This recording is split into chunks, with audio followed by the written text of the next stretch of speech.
इसी तरह से वो एक हिंदू राज बनाने वाले हैं जहाँ पर एक्चुअली औरतों को पूरी तरह से ढक के रखा जाएगा, उनको उनकी मर्जी से ना प्यार करने दिया जाएगा, ना शादी करने दी जाएगी और ना ही अपनी मर्जी से कपड़े पहनने दिए जाएंगे। अब यही लोग बीजेपी के जो लीडर्स हैं जब पार्लियामेंट में बैठकर पॉर्न देखते हैं तब क्या हमारे देश के संस्कार खराब नहीं होते? स्मृति ईरानी जी जिन्होंने बात बात पे जो चूड़ियाँ बेचती थी मनमोहन सिंह जी को, कहाँ बिल में घुस जाती हैं? उनकी भी तो बेटियां हैं क्या? वो घर में साड़ियाँ बना के रखती है अपनी बेटियों को, वो जीन्स नहीं पहनती होगी। और स्मृति ईरानी खुद आप देखिए ना उनके म्यूजिक वीडियोस, वो क्या पहनती थी और क्या नहीं पहनती थी, and I have no problems with that. वो उनकी मर्जी है, अच्छी लगती थी, वो बहुत अच्छी बात है, आप पहनती थी वो सब। लेकिन जब आज देश की नारियों के ऊपर इस तरह से वार किया जा रहा है तो तब आप क्यों निकल कर नहीं आती हैं अपने बिल से?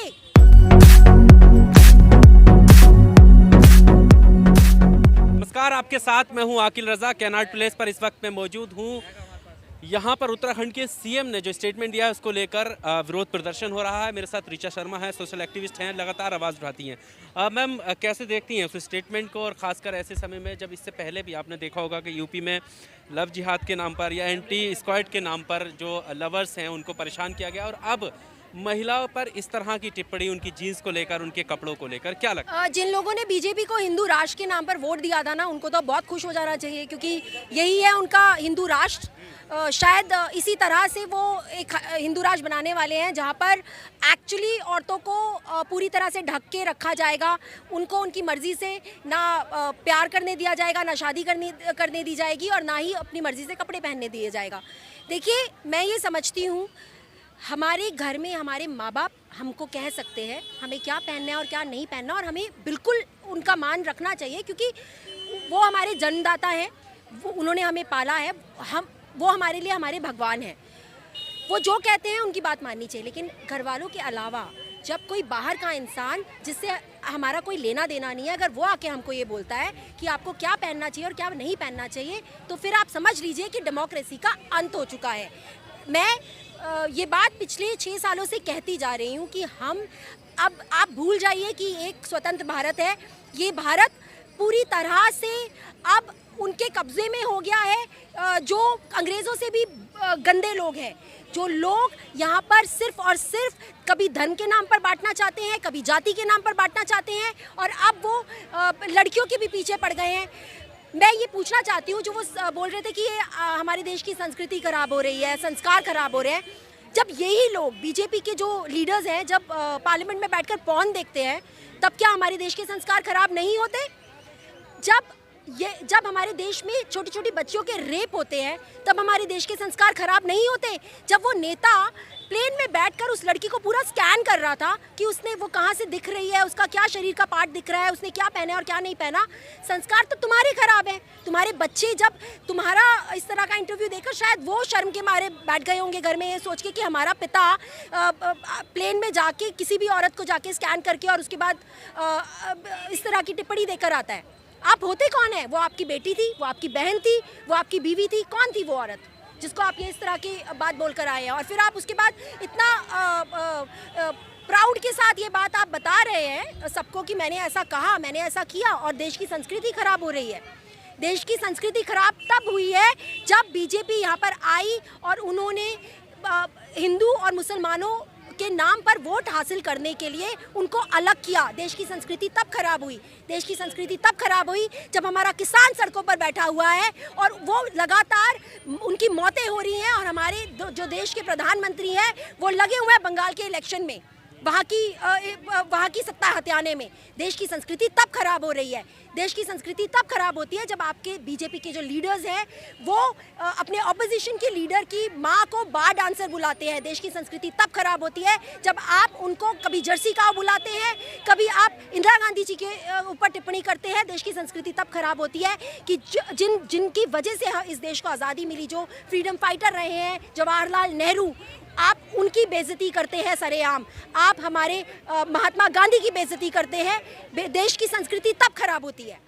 पर ये भी देखा गया है कि आपने देखा होगा कि जब इस तरह की जो पुरुष सत्ता है उसके खिलाफ लगातार आवाज़ उठी है, और महिलाएं आज भी खुलकर इस पर बोलती हैं, लिखती हैं, उसके बावजूद जब सीएम योगी आदित्यनाथ मुख्यमंत्री बनते हैं उसके बाद इस तरह के कानून, लव जिहाद और एंटी स्क्वाड नाम से वो चलाया जाता है, रोमियो करके, जिससे बहुत सारे संगठन भी उतर आते हैं, और पार्क में जो लोग बैठे हैं उनको बहुत से के साथ ऐसा हुआ है कि भाई बहन अगर बैठे हैं तो उनको उन्होंने भगाया है और बहुत बेइज्जत किया है। तो ये कौन सी सोच है, कैसे इससे निपटा जा सकता है? देखिए, ये सरासर जो अभी ये जो शासन जो बैठे हुए हैं ना, जो गद्दियों पे जो शासन इस वक्त कर रहे हैं हमारे देश पर, वो नेता, मैं कहूँगी वो शायद इंसान ही नहीं है। वो यहाँ पर सिर्फ और सिर्फ सत्ता हासिल करने के लिए किसी भी हद तक गिरने के लिए आए हैं कि वो इस तरह के मुद्दे उठाकर जो मेन मुद्दे हैं उनसे भटकाएंगे। कहीं ना कहीं जो एक उनके अंदर एक शुरू से एक एनिमिटी वाली फीलिंग थी मुसलमानों के लिए। जैसे वो मोदी जी ने इतनी बड़ी बात बोली थी कि दंगाइयों को कपड़ों से पहचाना जाता है, तो आप कपड़ों से आगे जाते ही नहीं है, आप इससे आगे जा ही नहीं पा रहे हैं। देश की इकोनॉमी कहाँ जा रही है आपको कोई लेना देना नहीं है। देश के किसान भूखा मर रहा है, आत्महत्या कर रहा है, आपको कोई फर्क नहीं पड़ता। देश का जो नौजवान है वो बेरोजगार होता जा रहा है, आपको कोई फर्क नहीं पड़ता। आपको फर्क पड़ता है तो सिर्फ इतना कि भाई मुसलमानों की जितनी बैंड बज सकती है उतनी बैंड बजाई जाए, उनके लिए जितनी नफरतें हम परोस सकते हैं वो परोसी जाए। जब किसान उनके खिलाफ आवाज़ उठाए तो किसानों को खालिस्तानी बोल दिया जाए। जब जेएनयू जामिया के बच्चे सड़कों पर आए सवाल पूछने सरकार से तो उनको आतंकवादी कह दिया जाए। अब आप लड़कियों के पीछे पड़ गए हैं उनके पहनावे को लेकर। आपकी सोच इससे आगे जाती ही नहीं है। आपने क्या किया है पिछले 6 सालों में? आपसे कोई ये चीज़ ना पूछे, इसलिए आप इस तरह के मुद्दे लेकर आते हैं। मैं आपको ये बात बोल रही हूँ बड़ी क्लियरली, जिस तरह से वो चीफ मिनिस्टर जो था वो प्लेन में आकर जिस तरह से उसने उस लड़की से बात करी, उस लड़की की जगह अगर मैं होती तो मैं चांटा मारती और ये बोलती कि आपको कोई हक नहीं बनता मेरे साथ इस तरह से बात करने का, और मैं सेक्सुअल असॉल्ट का उनके ऊपर केस भी करती कि वो इस तरह से मुझको देख रहे हैं कि मेरा कहाँ से कौन सा अंग नज़र आ रहा है बॉडी का। अच्छा, ये भी है ऋचा जी, जैसे अभी तो ये है कि वो उन्होंने फटी जीन्स को लेकर किया। इससे पहले हमने देखा कि बुर्के को लेकर बहुत सारे स्टेटमेंट, बहुत सारे विवाद हुए हैं कि बुर्का क्यों पहनते हैं। यानी अगर आप पूरा शरीर ढकते हो अपनी मर्जी से तब भी दिक्कत है, और अगर अपनी मर्जी से आप जो भी पहनते हो उसमें दिक्कत क्यों है? मैं आपको यही बोल रही हूँ जो कि हम हमेशा कहते आए हैं। आपने ट्रिपल तलाक के लिए बहुत यहाँ पर किया। आपने कहा हम मुसलमान महिलाओं को आज़ाद करना चाहते हैं, ट्रिपल तलाक उनके साथ जो गलत ज़्यादतियाँ हो रही हैं उसको बंद करना चाहते हैं। तो पहले जो आपने अपनी बीवी को छोड़ दिया है बिना तलाक के ही, आप उसका तो पहले करिए कि आपको क्या करना चाहिए उसका और क्या नहीं करना चाहिए।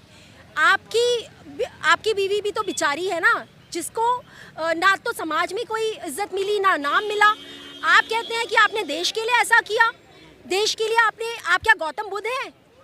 और अगर गौतम बुद्ध ने भी ऐसा किया तो मेरे हिसाब से ये गलत है। आपको देश की सेवा करनी है, उसके लिए आपको अपने घर वालों को छोड़ने की ज़रूरत नहीं है। और वहीं आप बोलते हैं कि मैं मुसलमान औरतों के बारे में बहुत सोचता हूँ, ट्रिपल तलाक के लिए मैंने इसलिए किया है, लेकिन वही मुसलमान औरतें, उनके पतियों को आप आतंकवादी बोल के जेल में डाल देते हैं। तब आपको अपनी वो बहनें नज़र नहीं आती, माएँ नज़र नहीं आती।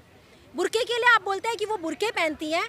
आपके घर में आप अपनी औरतों को घूंघट में नहीं रखते क्या? हिंदू समाज में आप अगर रिमोट एरियाज़ में जाएंगे आज भी औरतें घूंघट में रहती हैं। भले ही ये बोलते हैं कि हमारी जो संस्कृति है वो साड़ी में है। देखिए, मेरे को साड़ी भी बहुत पसंद है, साड़ी भी पहननी चाहिए, सूट भी पहनना चाहिए, जो जैसा पहनना चाहते हैं वैसा। लेकिन एट द सेम टाइम अगर आपने साड़ी पहनी है और आपकी बॉडी साड़ी में से नज़र आ रही है तो वो संस्कार है। लेकिन आप क्रॉप टॉप पहनते हैं, रिप जीन्स पहनते हैं तो आपके अंदर संस्कार नहीं है।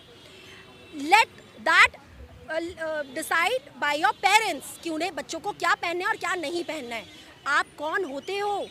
आपको क्या लगता है कि आपको थोड़े से वोट्स मिल गए तो आपने पूरा का पूरा संसार जीत लिया? आप भगवान बन गए हो कि आप जो कहोगे, जिस चीज़ पर मोहर लगा दोगे वही होगा इस देश में? आई एम सॉरी, ऐसा नहीं हो सकता। और लानत है उन लोगों पर जिन्होंने बीजेपी को वोट दिया हिंदू राष्ट्र के नाम पर, क्योंकि इसी तरह का राष्ट्र लेकर आने वाले हैं जब हम लोगों को सांस लेने से पहले भी पूछना पड़ेगा मोदी जी से कि हम सांस ले लें, क्योंकि वो बीजेपी के सीएम हैं, बीजेपी पार्टी से सीएम हैं। और ऐसा बीजेपी के पोस्टर्स में आप देखोगे जब वो नारी सशक्तिकरण की बात करते हैं, महिला सुरक्षा की बात करते हैं, कितना जायज़ लगता है? कौन सी महिला सुरक्षित है आज आप मुझे बताइए। हम जैसे लोग जो कि हमें लगता है कि हम लोग बहुत स्ट्रांग हैं, बहुत बोल्ड हैं, जब हम भी रात को 10 बजे जा रहे होते हैं हमें भी डर लगता है कि हमें मालूम है हमारी कंट्री सेफ नहीं है, क्योंकि यहाँ पर छोटी छोटी बच्चियों के बलात्कार होते हैं। आपके नेता बोलते हैं कि बलात्कार इसलिए होते हैं कि आप छोटे कपड़े पहनती हैं। जो 1 साल की बच्ची है उसका बलात्कार क्यों होता है बताइए? कौन से कपड़े पहने होते हैं उसने, कौन सी रिप जीन्स पहनी होती है। और आपके ही नेता है जो बोलते हैं कि बलात्कार इसलिए होते हैं क्योंकि आप अपनी बच्चियों को वैल्यूज़ नहीं देते हैं, आप अपनी बच्चियों को सिखाते नहीं हैं। तो बलात्कार ही बुरा नहीं है, जिसका बलात्कार हो रहा है वो बुरी है। ये है आपकी मानसिकता। आप जैसे लोग देश में तो क्या, आप देश की गद्दी पर तो क्या, देश में भी नहीं होने चाहिए। लेकिन हमारे देश का दुर्भाग्य है ये कि इस तरह के इंसान को आपने वोट देकर उनको ऐसी गद्दियों पर बैठाया हुआ है कि वो अपनी मनमानी कर रहे हैं, जहाँ पर देश के ना, जो देश का नागरिक है ना वो सुरक्षित है, ना देश की महिलाएं सुरक्षित है, ना देश का किसान सुरक्षित है, ना देश का नौजवान और ना ही देश की इकोनॉमी सुरक्षित है।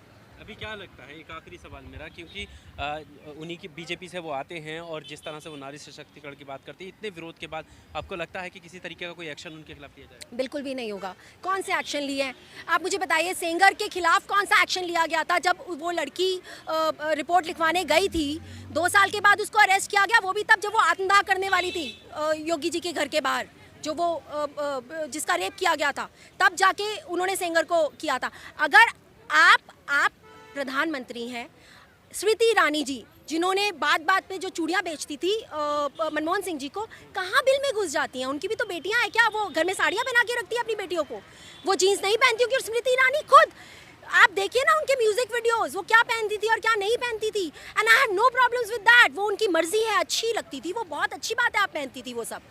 लेकिन जब आज देश की नारियों के ऊपर इस तरह से वार किया जा रहा है, तो तब आप क्यों निकल कर नहीं आती अपने बिल से?